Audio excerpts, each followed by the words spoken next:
ومين فينا ما بيحتاجش كريمة الطهي في الألفريدو بقى، في البشاميل، في وصفات تانية كتير أساسية بصراحة ومنجزة وطعمها خطير. لكن طبعا سعرها بقى غالي جدا جدا بره.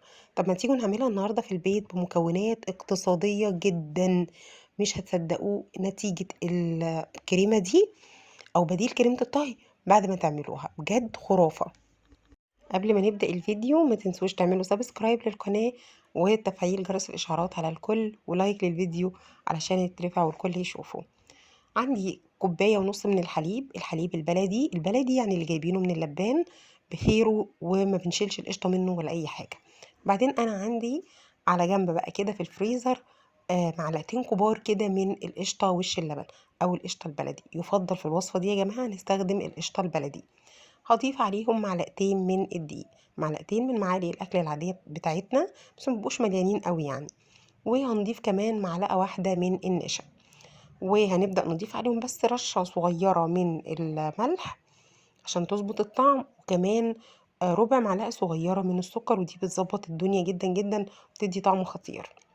الخطوة الأساسية والمهمة جدا بقى لنجاح الوصفة دي علشان تاخدوا كريمة طهي زي المعلبة بالظبط، هو إننا نضرب المكونات دي مع بعض كويس قوي مدة ما تقلش عن 5 دقايق، سواء بقى بنضربها بالهاند بلندر أو في الخلاط. المهم المدة ما تقلش عن 5 دقايق من الخفق أو الضرب بالهاند بلندر علشان ناخد القوام الحلو اللي احنا هنشوفه مع بعض دلوقتي.